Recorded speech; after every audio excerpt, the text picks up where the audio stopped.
les secrets pour avoir un Instagram parfait. Mais qu'est-ce qu'un Instagram parfait au juste? Eh bien c'est ce genre d'Instagram là. Ce genre d'Instagram où il y a un thème avec des jolies couleurs. Toutes les photos ont l'air tellement blanches, tellement parfaites. Avant d'avoir toutes les astuces que je vais vous donner, j'avais l'impression que ces gens-là vivaient dans des endroits tellement clairs, tellement blancs, tellement parfaits, et que c'est comme ça qu'ils arrivaient à avoir un Instagram parfait. Mais en fait non, on est un peu pris pour des idiots. Je vous avoue que quand on a trouvé ces solutions avec Jérémy, on s'est regardé, on a fait... c'est une blague. Et c'est là qu'on se rend compte quand même qu'Instagram c'est pas si réel que ça, qu'il y a un peu de Photoshop par-ci par-là, que c'est assez sympa, mais franchement le résultat de leur Instagram est juste sublime. Donc on s'en fout. Cela dit, je vous avoue que dernièrement mon Instagram a un peu changé. D'ailleurs si vous n'êtes toujours pas abonné à mon Instagram, je vous le mets juste là. Mais voilà, mes photos ont l'air bien plus blanches, n'est-ce pas? Je suis plutôt fière de moi là, voilà. Et j'ai enfin trouvé un thème à mon Instagram qui me convient parfaitement, voilà, que je trouve très joli. Enfin bref, si comme moi vous rêvez d'un Instagram parfait, vous avez envie de photos blanches, de photos claires, d'un feed incroyablement beau que les gens aiment regarder, si vous avez envie de ça, et bien suivez le reste de cette vidéo car je vais vous donner quelques petits conseils pour y arriver. Au passage, si l'idée vous plaît et que vous n'êtes toujours pas abonné à ma chaîne, n'hésitez pas à le faire, c'est juste en bas parce que tout simplement ça me ferait plaisir, et surtout parce que je poste des vidéos assez régulièrement, et que du coup si vous kiffez ma vidéo, et bah comme ça vous verrez ma tête un peu plus souvent, comme ça on pourra devenir potes, tout ça c'est cool, on adore. Mais surtout, j'ai pas d'autres explications, voilà, si vous avez envie de le faire, faites-le, en tout cas je me tais et on passe à la vidéo. La première astuce que j'ai à vous donner, c'est de télécharger quelques petites applications qui vont nous être bien utiles. J'ai nommé Pinterest, Facetune et VSCOcam, bref appelez ça comme vous voulez. Vous pouvez donc voir que toutes ces applications sont réunies dans mon petit onglet photographie, voilà. Une fois que vous avez téléchargé ces trois applications, dont une payante malheureusement, et c'est la plus importante pour moi donc je l'ai achetée en fait, il me semble qu'elle coûte 3,99€ ou 4,99€, donc c'est le coût d'une fois. Après le choix vous appartient, c'est soit un Instagram parfait, soit pas d'Instagram parfait. Ça dépend à quel point c'est important pour vous quoi. Et là j'ai un trou, je sais pas si j'ai dit mais c'est Facetune qui est payante, donc voilà. Mais une fois que vous avez téléchargé ces trois applications, vous avez la base et nous pouvons commencer. Le plus important sur Instagram c'est d'avoir un feed homogène avec que des couleurs qui se ressemblent. C'est la base, ça fait harmonieux, ça fait joli, c'est comme ça. Donc il vous faut trouver le filtre parfait qui va correspondre à votre identité, à ce que vous avez envie de véhiculer sur Instagram. Enfin bref, vous avez compris, la première étape c'est de trouver le filtre que vous allez appliquer à toutes vos photos pour qu'elles se ressemblent. Et pour être honnête, c'est pas facile de trouver un filtre comme ça, voilà. Mais la petite astuce c'est d'aller sur Pinterest, d'aller dans la recherche et de taper thème Instagram VSCOcam. Voilà. Vous allez voir en fait que vous avez des photos d'Instagram en fait et que vous voyez qu'elles se ressemblent toutes, qu'on leur a appliqué le même filtre, et vous avez en fait tout ce que vous devez faire dans l'application VSCOcam. Par exemple pour celui-ci vous mettez le filtre HB1 en +8, l'exposition en +2, le contraste en +4, la saturation en -3. Oui c'est très long mais croyez-moi qu'après on la mémorise et que du coup ça va un peu plus vite mais les premières fois c'est quand même assez relou de devoir tout faire etc. Bref, ça c'est l'autre étape. En fait cette astuce elle sert si vous n'avez pas d'inspi pour trouver votre filtre. Si jamais vous avez déjà votre filtre, et parfait, vous êtes parfait. Mais sinon il vous suffit de vous balader et de regarder le type de photo qui vous plaît le plus et ensuite d'appliquer le filtre à vos photos. Voilà, moi personnellement je l'ai trouvé, il est un peu plus simple que tous ceux qui sont là, quoique je sais pas en fait, mais du coup on peut passer à l'astuce numéro 2. L'astuce numéro 2 c'est de se rendre sur Facetune, voilà, avec la photo que l'on va vouloir modifier. Donc on ouvre Facetune, on prend notre petite photo et je vais prendre une photo avec un fond blanc, c'est très important. Donc j'ai pris cette photo là qu'on va modifier et vous allez comprendre comment ces instagrammeuses font pour avoir un fond absolument blanc nickel chrome, parce que là il faut savoir que je suis dans une pièce blanche mais qu'à cause des lumières il y a des reflets jaunes, et ça sur Instagram les reflets jaunes c'est no bitch. No. Et c'est là qu'arrive la révolution, cette petite fonctionnalité qui s'appelle blanchir. Voilà, ça a refait ma vie. Non je plaisante, juste mon Instagram.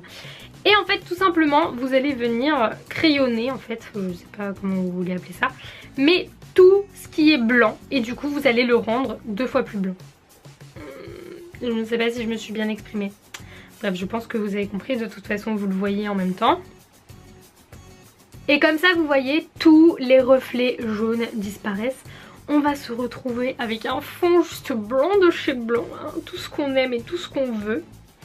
Donc oui, en fait ces filles-là ne vivent pas dans des endroits archi blancs, archi clairs, archi parfaits, non. Elles sont comme nous, c'est juste que on triche. la base en 2016. Et encore là je triche juste sur le fond de ma chambre hein. Mais avec cette application on peut faire encore plus de choses. Soit s'agrandir les fesses, les seins, se mincir, se grandir, bref c'est du n'importe quoi. Et je vous avoue que je suis pas une pro là-dessus. On a essayé pour rigoler avec Jérémy et ça donnait quelque chose de pas du tout réel quoi. Donc du coup on a abandonné. Mais il y a des gens qui sont très forts avec ça. Ça prend un peu de temps hein. Il faut savoir qu'avoir merci. Avoir un Instagram parfait ça prend du temps. Ça demande du temps, de l'énergie, de la patience. Parce qu'il faut tout modifier quoi. Voilà. Juste pour vous montrer le avant-après. Là c'est blanc, là c'est jaune, là c'est blanc, là c'est jaune. Puis je peux m'amuser comme ça longtemps. Voilà, je valide donc. Et ensuite un autre truc, parce que vous allez voir que tout est blanc, mais il y a des petits détails qui ressortent à mort sur les photos et tu te dis comment c'est possible. Mais en fait il y a tout simplement l'option détails. Donc vous cliquez dessus et par exemple vous voyez si je veux refaire sortir ma brassière, mes cheveux, mon téléphone, voilà, et ben je peux, c'est comme ça. Et c'est assez utile par exemple sur une photo où vous avez des accessoires que vous voulez faire ressortir l'accessoire, bah vous utilisez l'option détail et du coup vous le faites ressortir. Voilà. Et pour vous faire un peu le tour de toutes les modifications que vous pouvez faire, vous avez l'option lisser. Donc par exemple vous pouvez lisser votre peau. Ça généralement les filles aiment beaucoup. Là ça fait pas du tout naturel mais c'est pas grave. Mais généralement les filles aiment bien surtout pour le visage, pour tout ce qui est par exemple certaines rides ou alors des fards à paupières qui sont mal fondus etc. Du coup tu mets un petit coup de lissage et tout va mieux. Voilà, je vais l'effacer parce que ça moi j'en veux pas. Ensuite vous avez remodelé, ça c'est pour s'agrandir les fesses, s'agrandir les seins, se rétrécir la taille et compagnie, bref avoir l'air parfaite alors qu'on ne l'est pas. Et ensuite le corriger, ça je vous avoue que c'est quand même utile. Quand t'as un gros bouton ici, bah t'as juste à prendre un coin là. Et bref, vous savez quoi, si vous voulez plus d'infos sur ce genre de modification là, un peu genre chirurgie esthétique, dites-le moi dans les commentaires, je serais ravie de vous faire la vidéo là-dessus. Mais là aujourd'hui on va pas en parler, mais bref, corriger c'est pour enlever tout ce qui est boutons etc. Voilà, la photo est donc toute blanche, ma brassière ressort bien, ça prouve que je suis motivée à faire du sport, ce qui est totalement faux. Je vais donc l'enregistrer dans la pellicule. Nous passons donc à la troisième astuce et c'est modifier la photo. Direction donc VS Cam où je vais prendre ma petite photo modifiée sur Facetune et je vais lui appliquer mon filtre. Donc là je vais vous révéler mon petit secret de mon filtre, que ça reste entre nous hein. Je vais lui appliquer le filtre HB2 qui est un filtre assez connu et je vais le mettre à 7. Voilà. Une fois que ça c'est fait, je ne touche ni à la luminosité ni au contraste de mes photos, je touche juste à la température, je la mets à -1, ça fait un effet un peu bleuté sur la photo que j'aime beaucoup.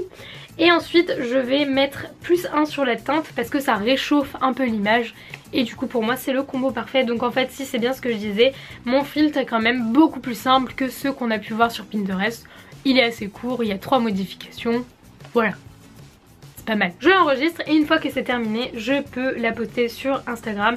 Je ne vais pas le faire parce que j'ai déjà posté cette photo là, mais on va faire un tour sur mon petit feed Instagram parce que je veux vous montrer comment ça rend en fait tout simplement. Et du coup vous pouvez me donner votre avis si vous trouvez ça joli, si vous trouvez pas ça joli, enfin bref ce que vous en pensez. Et voilà, vous voyez que tout est quand même assez blanc, assez clair, voilà. Mais les photos à la base, elles ressemblaient pas tellement à ça. Je suis démasquée. Voilà. Par exemple, je vais vous l'avouer, mais vous voyez sur cette petite photo, bah normalement au coin de ma lèvre ici, j'avais un gros star. Mais là sur la photo on le voit pas. Voilà, donc j'étais plutôt fière de moi et c'est grâce à Jérémy que j'ai trouvé toutes ces techniques, donc merci à lui, c'est grâce à lui que j'ai un Instagram parfait. Donc voilà, c'était mes 3 astuces pour avoir un Instagram parfait, j'espère qu'elles vous auront aidé. Si vous avez des questions, n'hésitez pas à me les mettre dans les commentaires, j'y répondrai avec plaisir. Si je prends autant le temps d'avoir un Instagram beau, c'est parce que je passe quand même un peu beaucoup de temps sur Instagram. Et on va pas se mentir, je bavais devant les Instagram des américaines qui étaient juste parfaits. Mais je m'étais dit mais c'est pas possible, c'est pas réel quoi, il y a forcément des trucs qu'elles font pour que ça ressemble à ça parce que c'est pas possible. Moi je prends une photo sur un fond blanc, ça fait pas ça. Donc voilà, vous avez la vérité, Facetune, l'avenir d'Instagram. Si cette vidéo vous a plu, n'hésitez pas à mettre un big pouce en l'air, c'est juste en bas, comme pour s'abonner en fait, donc vous pouvez faire les deux. Donc bah je vais attendre que vous le fassiez. Mais avant je vais éternuer je crois. Non ça veut pas venir. Je voulais éternuer, ça voulait pas venir, un truc horrible. Enfin bref, j'espère que vous l'avez fait entre temps. En tout cas voilà, je vous fais un énorme bisou et je vous dis à très vite dans une prochaine vidéo. Bye bye.